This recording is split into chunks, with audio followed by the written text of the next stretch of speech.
My father always said the best way to win a negotiation was to control the room before the other person walked into it. He'd been doing it my entire life.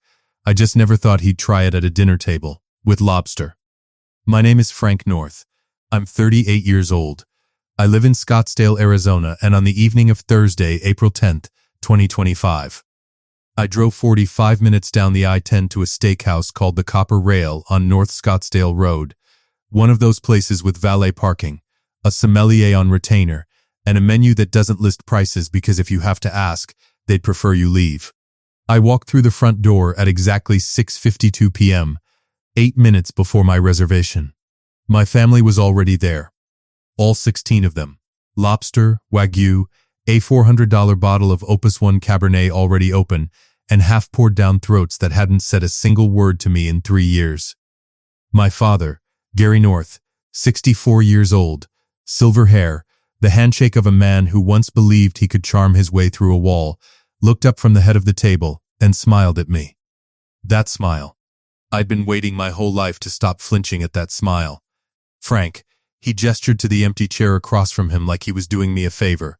Glad you made it. You're picking up the tab tonight, right? Family takes care of family.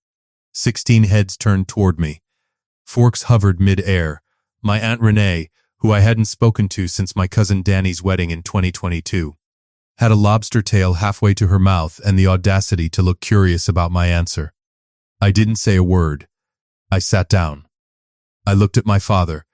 I folded my napkin across my lap, and I called the waiter over. His name was Tyler, mid-20s, sharp black vest, the quiet efficiency of someone who'd seen every variety of family dysfunction this restaurant had to offer. I leaned toward him and spoke 2 sentences. Just 2. He nodded once and walked away. In 15 minutes, my father was going to learn that there's a significant difference between controlling the room and owning the check. But let me back up. Because none of this makes sense without understanding what 3 years of silence does to a man who spent the first 35 years of his life trying to earn his family's approval with a credit card. I grew up in Phoenix. Not the polished North Scottsdale version, the real Phoenix. The kind of neighborhood where the summer heat radiates off the asphalt at 11 p.m. and the nearest grocery store is a 20-minute bus ride. My father, Gary, ran a small residential contracting business, drywall, renovations, the occasional kitchen flip. Some years it was good, other years it wasn't. And in the years it wasn't, it was always someone else's fault and always my problem to fix. I was 17 the first time I covered a bill that wasn't mine. Summer job at a sporting goods warehouse. My mother, Sandra, soft-voiced, endlessly loyal to my father's narrative, terrified of conflict, came into my room one evening with the kind of smile that meant she needed something. The electric's getting cut off Tuesday, sweetheart. $240. My entire month's savings. Gone before I'd even figured out what I was saving for. By the time I was 25, I had an accounting degree from Arizona State University and a job at a mid-sized commercial real estate firm in downtown Phoenix doing financial analysis. I was good at it. Numbers made sense to me in a way people never quite had.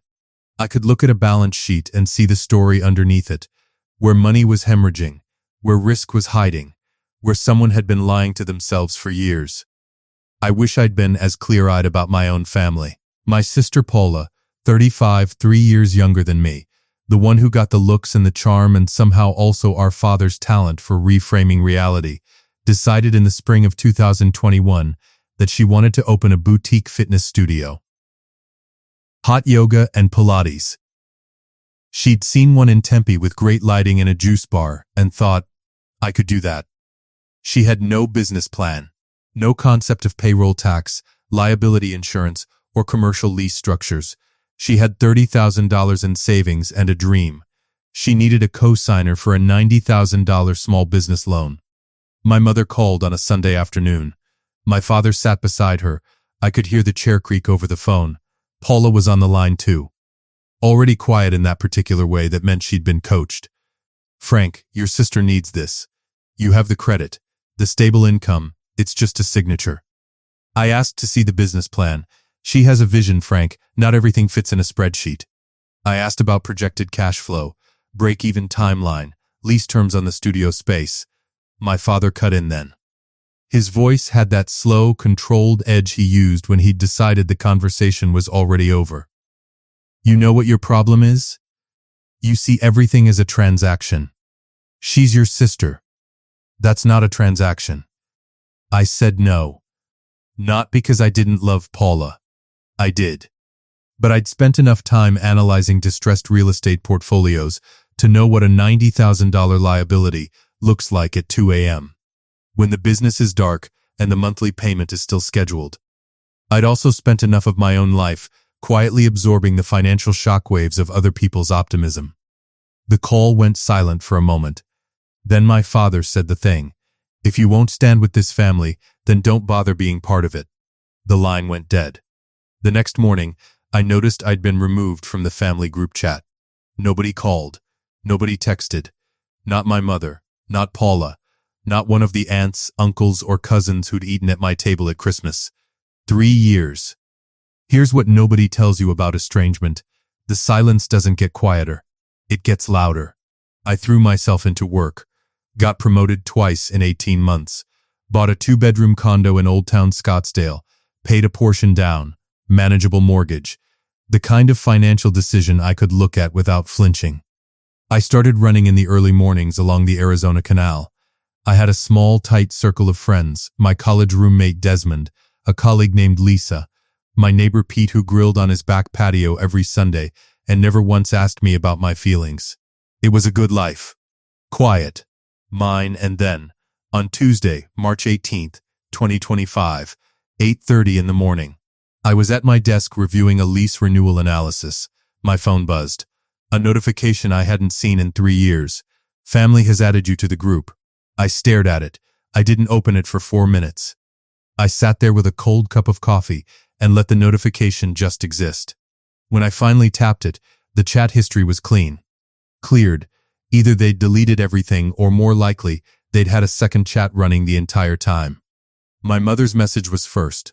Warm, careful, the kind of message that's been drafted and revised until every jagged edge is filed smooth. Frank, sweetheart, your father and I have been doing a lot of thinking. We want to invite you to dinner. Just the 4 of us. You, me, Dad, and Paula. The Copper Rail, Saturday, April 5th. We want to heal this. We miss you. Then, 40 seconds later, a second message. Family takes care of family. It's time we remembered that. Family takes care of family. She'd been saying that phrase since I was 17 and handing over my paycheck. It was never a statement. It was always an instruction. And it was always directed at me. I noticed she hadn't said sorry. She hadn't said we were wrong. She'd said heal, a word that makes everyone equally wounded and no one responsible. I thought about not going. Desmond told me flat out, Frank, that's a setup. Don't walk into that restaurant. Lisa said, read between the lines. They miss you right after 3 years? Something changed for them.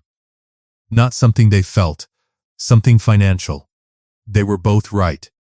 I went anyway, not because I believed an apology was waiting for me. I went because I needed to look my father in the eye one more time and find out whether 3 years had genuinely changed anything, or whether the silence had just been a longer version of the same conversation we'd always had, the one where I was supposed to listen, absorb, and pay. I confirmed the April 5th reservation for 4. My father's reply came 40 minutes later. Actually, let's make it April 10th. And we may have a few others join, just close family. More the merrier. I didn't know it yet, but a few others was going to mean 16 people, a $400 bottle of wine, and the most expensive dinner I never ordered. I spent the 3 weeks between that message and the dinner doing what I do best. I prepared. Not emotionally.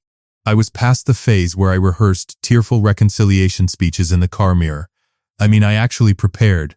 The way you prepare when you know a negotiation is coming and one side has already decided the outcome. I called the Copper Rail on April 7th and spoke to the reservations manager, a woman named Kelly.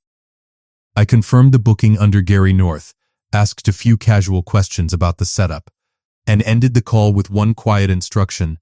If anyone at that table tries to put the bill on a Frank North card or asks the server to seat the bill with me, I haven't authorized any charges. I'll be paying my own check separately when I arrive." Kelly paused for just a moment. "Understood, Mr. North. We'll note that for the evening." I didn't know it yet, but that one phone call was going to change everything about how the evening ended. I also wrote a single sticky note and pressed it to my steering wheel the night before. One dinner, then home. That was it. That was the whole plan. The valet at the copper rail was a kid named Jared. I know because his name tag was crooked, and he straightened it twice while he handed me my ticket. It was 6:52 p.m. The sun was still burning orange behind the McDowell Mountains to the east, and the warm April air smelled like grilled mesquite and expensive cologne. Phoenix evenings in April are the best thing about living in the desert. Everything else is just heat and endurance. I heard them before I saw them. The copper rail has a main dining room with high ceilings, dark wood panels, and light fixtures that look like they cost more than my first car. The private section in the back, the one reserved for parties over 8, is separated by a frosted glass partition. I could hear laughter through it, the particular high-volume social performance of people who've had 2 drinks on someone else's dime and know a third is coming. I stood at the partition for exactly 3 seconds. Then I walked through.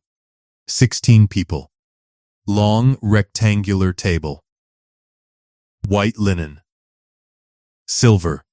The kind of table arrangement that requires a seating chart and a staff briefing. I counted the faces in the first sweep, my father Gary at the head, my mother Sandra to his right, Pearl's nervous smile, hands folded too tightly in her lap. Paula next to her, already mid-sentence about something to our cousin Jenny. Uncle Ron, my father's brother, booming laugh, red face, the kind of man who fills every room he enters with noise. Aunt Renee beside him. Danny, Ron and Renee's son, who'd texted me happy birthday exactly once in 3 years and clearly hadn't felt the weight of the irony. Then a cascade of faces I knew and hadn't missed. Cousins, their spouses, 2 people I was almost sure I'd never met in my life. Lobster tails, at least 8 of them on a shared platter in the center of the table.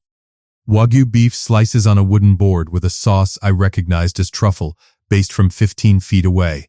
A Wagyu A5 order at the copper rail starts at $95 per portion.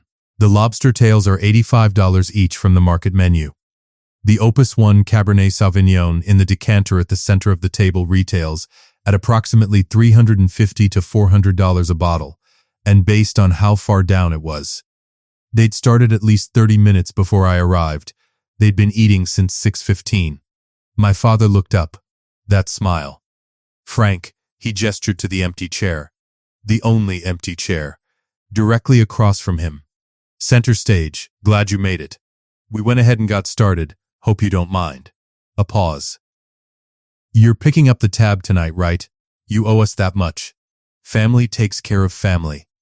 He said it the way you'd say, "Pass the salt." Easy, unbothered, like 3 years and $90,000 of attempted financial exploitation was just a misunderstanding between reasonable men, and tonight was the settlement. 16 faces watched me. Not one of them looked surprised. That's when I understood. This wasn't a dinner. This was a rehearsal, and they'd all been given their lines. I sat down. I looked at my father for a long moment. Then I picked up the menu, not because I needed it, but because I needed exactly 4 seconds of cover. Our waiter's name was Tyler. He materialized at my elbow with the quiet precision of someone trained to be invisible until he was needed. I leaned toward him.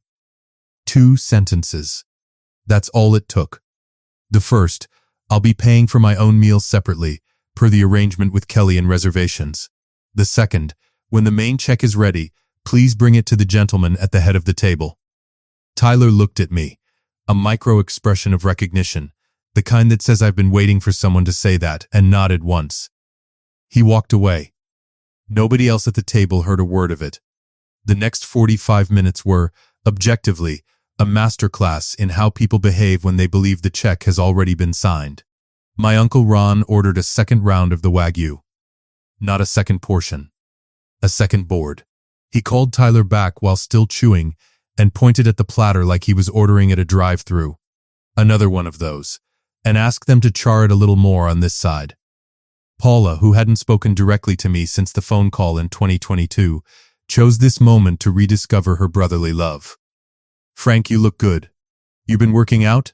A smile. Warm. The warmth of someone who needs something from you. I run. That's great. Deserts are good for that, right? The dry air. A pause.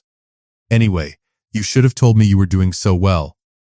Another pause, just long enough to feel like a door. It's been hard, you know. These last few years. Hard for you, I thought. Tell me more. I nodded and reached for my water. My mother spent most of dinner watching me the way you watch a pressure gauge, checking, adjusting, recalibrating. Every few minutes her eyes would drift from her plate to my face and back again. She hadn't hugged me when I sat down, hadn't said a single word about the 3 years. She'd said, "You look thin. Are you eating?" That was it. That was the reconciliation. Are you eating? 3 years of silence, and my mother's opening line was a comment about my caloric intake.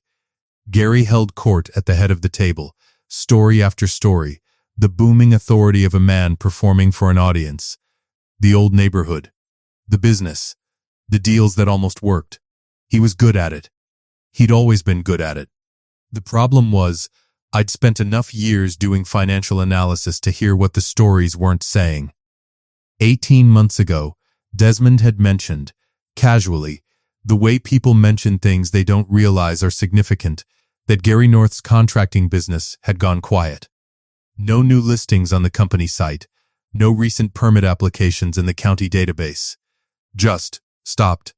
I'd filed that information away. I didn't know it then, but sitting at that table, watching my father perform his greatest hits to an audience of 16 people eating food they weren't paying for, I finally understood the shape of the whole thing. The food wound down. The Opus 1 decanter was empty.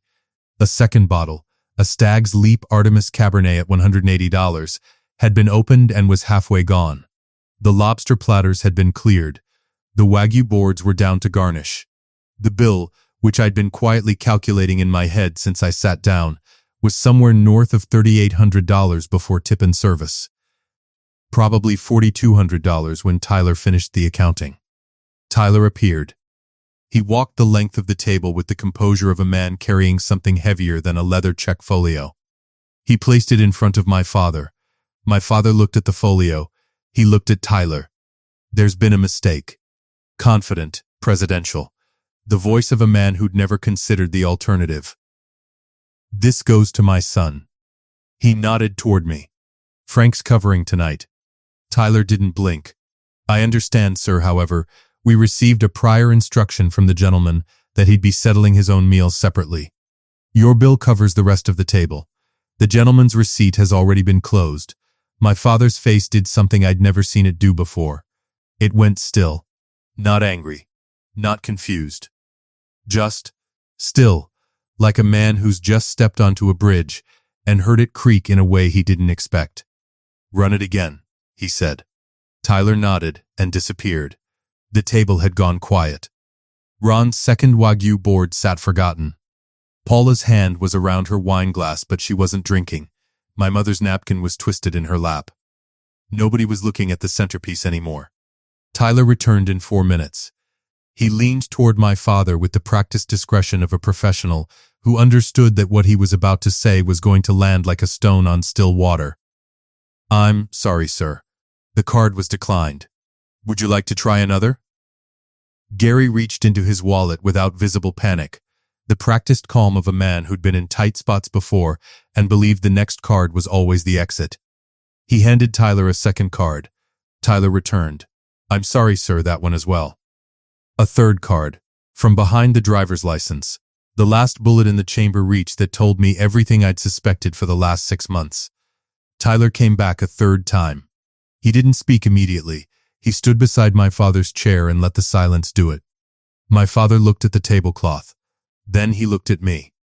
Not with anger, not yet. With something rawer than anger, the expression of a man who has just been stripped of his performance, in front of every person whose opinion he'd spent 64 years managing. Diana, he started, then caught himself. He'd meant to say my name. Frank. Frank. His voice was lower now. Something had gone out of it. What did you do? Nothing, Dad. Your card was declined. That's between you and your bank. You were supposed to. He stopped. But the sentence was already there, visible to everyone at the table. You were supposed to pay. My mother's crying started then. Not quietly.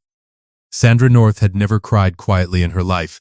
It was always a full orchestral production, the kind designed to redirect the room's sympathy and dissolve accountability in a wave of maternal distress. Frank. Her voice broke. After everything, after all we've done, how could you sit there and… What did you do for me, Mom? My voice was level. I didn't raise it. I didn't lean forward. I stayed in my chair with both hands around my water glass. In the last 3 years. Tell me, in front of everyone here. What did you do for me? The table went very quiet. It is a particular kind of silence when 16 people who all agreed on the same story suddenly realize the story has a version they didn't account for. You can almost hear the recalibration happening in real time. Paula was first to find her voice. She slammed a palm flat on the linen. Silverware jumped. This is so typical, Frank. You always have to make it about you. We came here to fix things, and you're… Fix what, Paula? I turned to look at her directly. What exactly are we fixing? Because from where I'm sitting, you called me back after 3 years, not to apologize, but to seat me at a table with a $4,000 tab and smile while you waited for me to reach for my card. That's not reconciliation. That's a billing strategy. Paula's face did the thing, the flash of real emotion under the performance, and then the mask came back up. Uncle Ron cleared his throat. Now, Frank, let's not, Ron. I looked at him calmly. With respect, stay out of it. Ron went back to his water glass. My father was the last to speak. He sat at the head of that table like a king whose treasury had just been audited. And what he said next was the most honest thing I'd heard him say in 38 years. His voice dropped. The performance fell away. And what was underneath it, what's always underneath it when men like Gary North finally run out of road, was something smaller and more frightened than the story he'd been telling himself. Frank, we're drowning. I saw him. Not the man who'd pointed at the door in 2022 and told me I wasn't part of the family. Not the man who'd spent 45 minutes holding court at a dinner table he couldn't afford. Just a 64-year-old man who'd built something, watched it fall apart, and didn't know how to say that out loud without losing the last thing he had left, the story that he was still in control. I saw all of it. And it hurt. It genuinely hurt. I'm not made of stone. That's my father. Then he added 4 more words, and you'd let us. The ache stopped, because even standing in the wreckage of everything he'd built, even with 3 credit cards declined in front of his entire family, he was still reaching for my wallet instead of my hand. He wasn't asking me to help him. He was telling me I owed it to him. Even now, even here, it was still a transaction. I stood up. Not dramatically. Not with a speech warming up. The way you stand when you've made your decision and the room's opinion of it is no longer your responsibility. Dad. I looked at him steadily. I'm sorry you're struggling. I mean that genuinely. It's not something I'd wish on anyone. But what happened at this table tonight, I gestured at the empty platters, the turned-down wine bottles. The 16 faces watching me like I was the villain in a script they'd written together. This isn't asking for help. This is a trap. You didn't invite me here to make amends. You invited me here to make a payment. My mother's voice came sharp from her side of the table. That's not fair, Frank. We just wanted you back. You wanted me back for what I could cover, Mom. I kept my voice quiet. I saw the messages. The ones from the other group chat. He can carry us through spring. The silence that followed was total. Paula's face went white. My mother's hand flew to her mouth. My father looked at the tablecloth like it owed him something. The other group chat. The one they'd been running without me for 3 years. The one Desmond had seen a screenshot of and forwarded to me without comment 11 days before the dinner. He can carry us through spring. 6 words from my father to the family group. Planning not a reconciliation, a refinancing. Of me. I looked around the table one more time. If you need real help, not this. Real help. I will sit down with you and a financial counselor and we will make a plan. No audience, no lobster, no theater, but I will not pay this bill. I didn't order it. I wasn't informed about it. And I don't owe it to you. A pause. I don't owe you. I never did. Nobody spoke. I picked up my jacket. I looked at my mother for the last time that evening. You always told me family takes care of family. I just want to know, when was it going to be my turn? I walked toward the door, past the busser clearing the Wagyu board, past the hostess who caught my eye and looked away quickly, the way people do when they've overheard something they weren't supposed to. Past the heavy oak doors and through the brass-handled entrance and out into the warm April night. The McDowell Mountains to the east were black against a dark blue sky. The valet lot smelled like mesquite and exhaust. A couple was laughing near the entrance, dressed for a celebration, entirely unbothered by the quiet demolition that had just happened 30 feet away. Tyler caught me at the valet stand. He was holding a small leather folio, my check. Sparkling water. 1 side salad. $19 before tip. Mr. North. He handed it to me with a nod that carried more weight than most conversations I'd had all year. I signed it. Added 30%. Handed it back. Thank you, Tyler. You handled that with a lot of class. He gave a small, real smile, not the professional version. Have a good evening, sir. I got my keys from Jared, whose name tag was still slightly crooked. I sat in my car with the engine off and the window down for approximately 90 seconds. The sticky note on my steering wheel, 1 dinner. Then home. I pulled my phone out of my jacket pocket. The family group chat was already flooding, a cascade of all caps and accusations, from people who'd been silent for 3 years and had suddenly found their voices now that the check was theirs to carry. Mom, Paula, Aunt Renee, Danny, cousins I hadn't spoken to since before the estrangement, now typing furiously on behalf of a bill they'd happily helped run up. I scrolled to the bottom without reading any of it. I tapped Leave Group. Frank North has left the chat. I started the engine. I drove home up the I-10 in the kind of silence that doesn't press down on you, the kind that just sits there, comfortable and clean, like a room you've finally learned to stop filling with other people's noise. The aftermath was quieter than I expected, and quieter than they deserved. Nobody called that night. Nobody the next day. By day 3, I'd stopped checking. A week later, my cousin Jenny, quiet, steady Jenny who'd sat at the far end of the table and hadn't said a single word the entire evening, reached out privately. Frank, I'm sorry. I didn't know what it was until we got there. And then, I didn't say anything, and I should have. I'm sorry. Jenny was the only apology I received. Through other channels, Desmond, and eventually Jenny herself, I learned the rest in pieces over the following months, the way you learn things about people when you're no longer in the room they perform in. My father's contracting business had folded in October 2023, 18 months before the dinner. 2 commercial renovation projects had gone sideways simultaneously, cost overruns on one, a client dispute and contract termination on the other. He'd been operating on personal credit lines and a home equity loan ever since. By April 2025, the equity line was maxed. The house in North Phoenix went on the market in June. They moved to a rental in Chandler in August, smaller 30 minutes south, the kind of neighborhood my father would have once considered beneath him. Paula never opened the fitness studio. The business loan fell through without a co-signer, and she took a management position at a medical supply company. She texted me 6 weeks after the dinner, not to apologize, but to ask if I could cover 2 months of her car payment while she sorted things out. I replied with the name and number of a certified financial counselor in Tempe who offers sliding scale fees. She didn't respond. I did call my father. 6 weeks after the dinner, exactly as I'd said I would. I offered to sit with him and a financial counselor. No strings, no theater, just a real conversation about options.